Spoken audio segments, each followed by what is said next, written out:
Hi campers, I'm Melissa, your arts and crafts coordinator, and today we're going to be doing a senior arts and crafts activity, and it is a beaded wind chime, a glass beaded wind chime.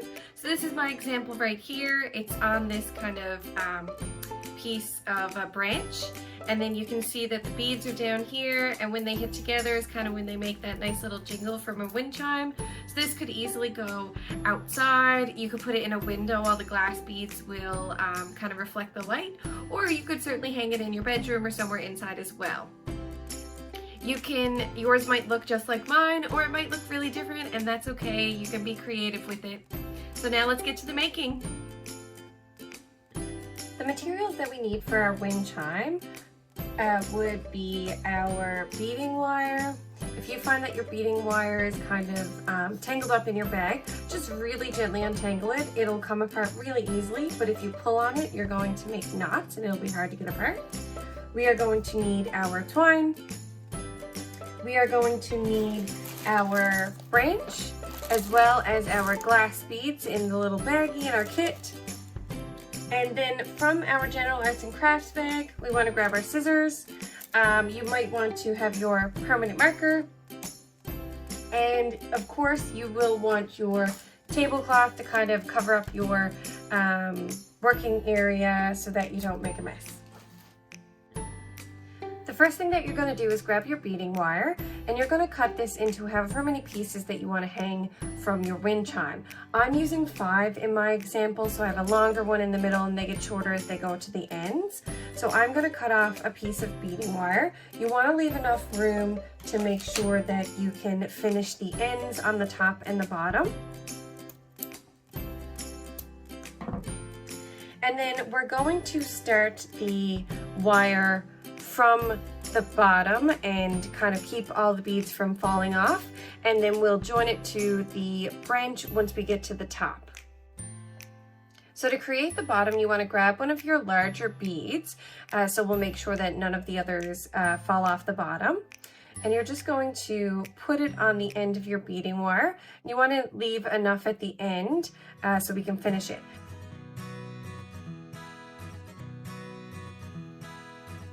So here's one of my bead strings that are kind of finished. I have the length that I want.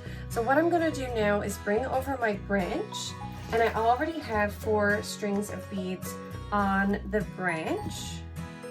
So I'm just adding the last one in. So for me, my beads are kind of at different lengths, so that the one in the middle is the longest, these 2 on the sides match, and this one, as well as the one that I'm going to add here, are about the same length.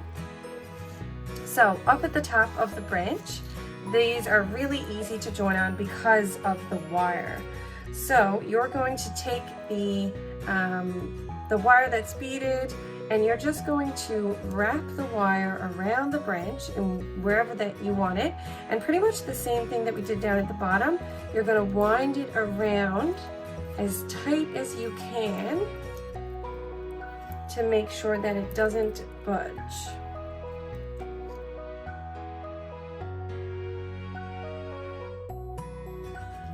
So once you have it nice and tight, you can trim off any of the excess wire.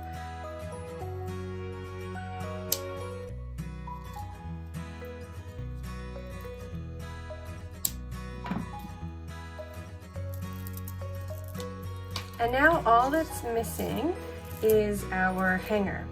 Now these pieces down here, you can put them closer together if you wish them to kind of chime a little bit more. It's completely up to you on however it looks. You might choose to put this outside, or you might choose it to like hang it in your bedroom. It's completely up to you. So we are going to now grab our twine, and you're going to decide however long you want the hanger to be. So all you have to do is tie one end of the twine onto the outside of the branch, kind of beyond your beads. And I'm just going to do a nice tight double knot, as tight as I can get it.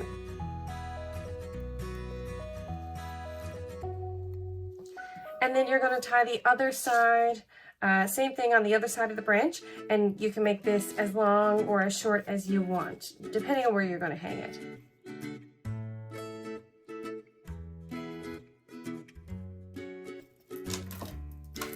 So that gives us our final product.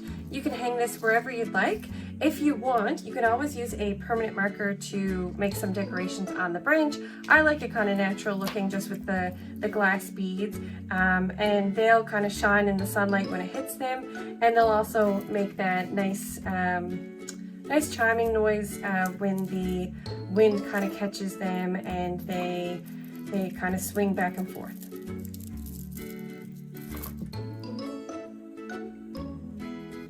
I hope you had fun with Camp Delight Arts and Crafts today. Please make sure to share any photos or videos that you'd like with us. You can use social media using Facebook, Instagram, or Twitter to connect with us using the hashtag CampDelight2020. Or you can always use email to send us any photos or videos.